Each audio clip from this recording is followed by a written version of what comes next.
try and search on Google for free proxies, there's a possibility to get them because there are people or companies that are allowing you to use proxies for free. It's not very safe, it's not very reliable, but this is an option basically to start with at least.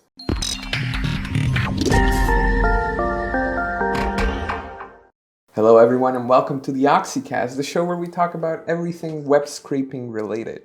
Today's a special day outside. It's kind of raining, the weather is kind of nasty, but through fire and rain we are here to bring to you the best content that we possibly can. With that in mind, today's a special episode, especially because it's our 5th episode, I believe. It's sort of an anniversary at this point. And on that topic, we thought about bringing to you a topic that is essential to proxies. Essential to web scrapers. I'm already hinting on the topic here. At some point in your life of your web scraping experience, you'll face that you are blocked by certain websites, which is why proxies are a really important topic. And for that topic, we brought to you on the other side of our small little table, Mindaugas Dunderis, who's the product manager? Yes, product owner of one of our products, basically. Who's responsible for our proxy team, right? Yeah, specifically for Residential Proxy team. Okay.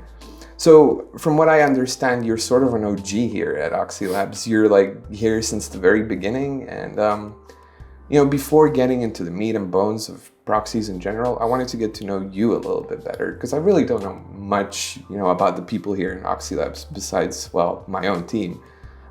So why don't you just tell me a little bit about yourself and how did you get here to Oxylabs and that team in particular? Mm-hmm. How has your career path looked like up until now?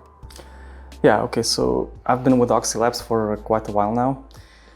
The story is not very interesting. I just happened to be hired here, and that's it, pretty much, from my friends, basically. And since I started a while ago, I had a chance to work on multiple projects, multiple products. Many of them I actually started when there was no product, basically, so I was at the very early stages, basically. So it was a very interesting journey, and it still is. So how exactly did you get into the proxy team? Was that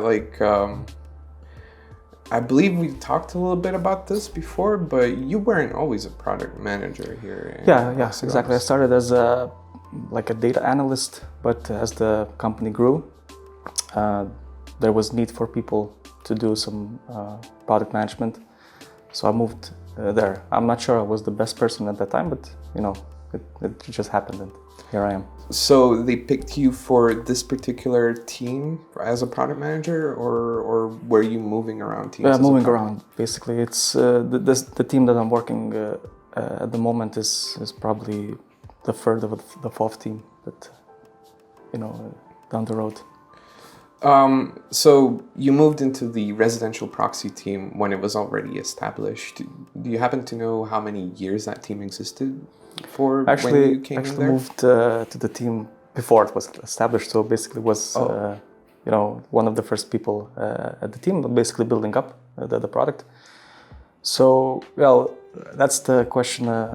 I'm never good at answering how many years, because for me everything is very dizzy. Mm-hmm. It's very hard for me to understand whether it was 5 years ago, 3 years ago, so I'm not really sure, but I think it's like a 4-year, 5-year product age. Do you happen to know what was the motivation behind that particular team forming? Basically it was natural for the company. We started with Datacenter Proxies, which is kind of simple. You buy, you convert them, and you sell them. And then we moved to new things, better things, advanced things for scraping. So residential proxies, scraping APIs as well. Mm-hmm. So it's basically naturally evolved for the company. All right. I was thinking before we even get into these residential proxies and these data center proxies that you keep mentioning, it would be nice to establish what is a proxy in general. Mm-hmm. Okay, so a proxy is basically intermediary that instead of you using your internet connection to reach a website, you're using a different server, a different IP address to do that thing, to basically get the data from the website. So you're basically hiding yourself, or like expanding your availability, let's say. Let's put it that way. And I already hinted that most web scraping professionals should know a little bit about proxies, but I want to hear from your perspective, why should they actually be interested in this particular topic? Well, as a developer, maybe you will never use proxies. If you're working on things that don't need that, if you don't really extracting the data from the internet, proxies are not really a topic for you to be interested in. But in general, proxies are pretty important. As long as you're trying to get some kind of data from the public resources, from the internet, chances are that you're eventually going to have to use proxies. So, at the end of the day, it's kind of important to at least have some basic information, what they are and how they work and what can they do for you. Chances are that you'll eventually have to use proxies, but why exactly? So again, if you're trying to get the data from the internet, websites are usually not really keen to give you that data on a large scale, which means that if you need to get a lot of pages, scrape a lot of data,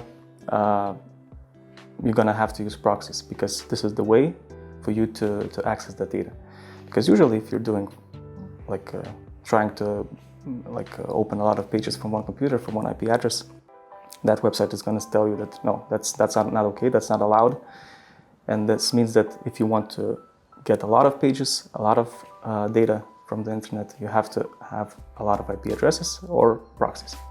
So that was what I was trying to get to, really. Proxies are generally a topic that you should be interested in when you are growing in scale, when you are not doing 10 requests per second, but we're already talking about maybe hundreds. And at that point, I believe what you're gonna get is a rate limit. Websites usually block you per IP, and if they notice that you are hitting them too often, that's what they will usually do, from my personal experience.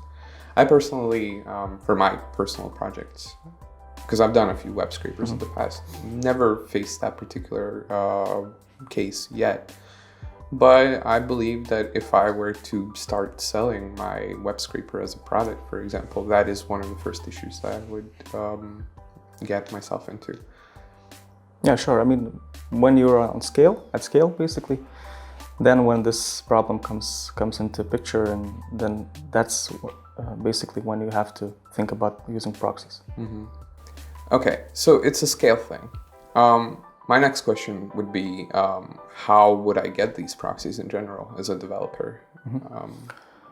Okay, so there are a few ways. The easiest one is to try and search on Google for free proxies. There's a possibility to get them, because there are people or companies that are allowing you to use proxies for free. It's not very safe, it's not very reliable, but this is an option, basically, to start with, at least. What do you mean by not safe and not reliable? You don't really know what's behind that proxy, who actually owns it. They could see the data that you're transferring, especially if it's not encrypted. If it's not an HTTPS traffic, then that proxy is able to see what kind of data is going through. And if you're using that proxy and sending some kind of data that you don't want to be seen by anyone else, that might be a problem for you. So Mindaugas is sharing a very important tip here. You should always use HTTPS, my dear developers, especially when you're scraping. It is a question that I believe we have been getting in some of our videos. Can proxy providers see your traffic? And I guess what you just said is that yes, they can, especially if you're not using HTTPS. Yeah, for HTTP they can. For HTTPS they can't, unless it's a man-in-the-middle proxy. But you will know whether it's a man-in-the-middle proxy or not. How will I know? You're gonna have to either use the certificate that provider is providing you, their own certificate. So it's an intermediary certificate, which you accept instead of the certificate from the website which is HTTPS. And once otherwise that proxy is not going to work. So, I mean, for it to work, you're going to have to accept that certificate, and you would know that you're doing that, basically. So we're getting into a security, into this like sphere of security knowledge already. And I guess, thank you for hinting the idea. That's probably going to be one of our episodes in the future. Yeah, everybody should know about how to exactly scrape safely and securely. Well, my next question would be, if there are free available proxies online, what's the use case for commercial proxies in general? Because I believe, well, since you mentioned that you work with residential proxies, what I'm assuming is that that means that you are providing a product that sells proxies in general. So why do people usually use you instead of gathering like these online proxies that are freely available? And you've hinted a little bit at that answer, which is security. And can you repeat once again what it was? Yeah, so, well, security is one thing, but I would say that at scale, you would need reliability as well. And free proxies, you don't know where they come from, you don't know where they're going to be online tomorrow or in the next few hours, let's say. So once you have a project that you need to continuously update, you need the data to be coming in all the time without any interruptions. You need to make sure that the resources that you're using are reliable and fast and available. And this means that you can't really get them for free. You have to buy some sort of proxies from a provider that is good at this. So how big are we? What can we offer as like commercial proxy providers to our clients? We're pretty big. I'm not sure how to answer that, but we're offering basically everything that's related to scripting. Whatever you want, we probably have this.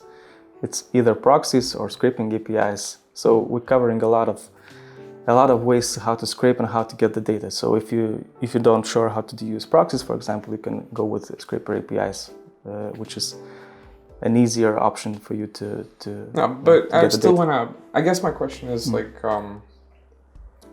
so we're providing commercial proxies, right? But is our only selling point just the amount of proxies that we have? Like, what's the dynamic over here? Can we like offer our clients proxies that are specifically in some area of the world, or how does that work? Yeah, so yeah, the coverage is one of the things that we're pretty good at. We have proxies from a lot of countries, from different countries around the world, from very small and very, very tiny countries as well.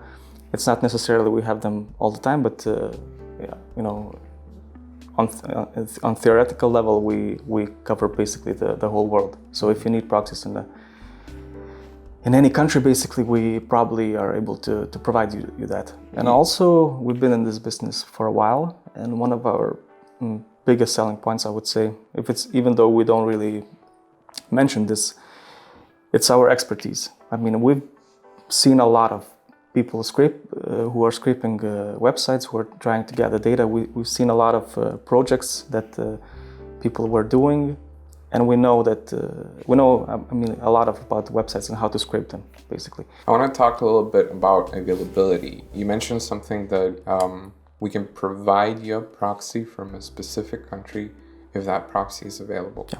So what does that mean exactly? How is it that we can sometimes have proxies in a country and sometimes not? Yeah, so what I mentioned is our residential proxy network. So there are devices that are running on the residential, basically, connections on regular devices like computers and our mobile phones, and they're connecting to our proxy network from any locations around the world. But since they belong to regular people, these devices may go offline. You know, they may not be turned on, and once they go offline, we don't have that proxy anymore. So maybe we have like 5 proxies from a particular country, and everybody is sleeping at that time. So all the computers are shut down, and we don't have any proxies in that country. And we're already getting at another one of those questions that I had in mind was, how exactly do we as a company gather up all of those like proxies? So From what I'm hearing right now, it's that one of those ways is to just ask for our clients to like basically provide their device temporarily for us to do something with them, or basically just use them as proxies. Raises the question, what exactly do we give them in return for that kind of service? Okay, so not really our clients, but yeah, in a sense, our clients, I would say. So we were working with partners, like Honeygain, for example.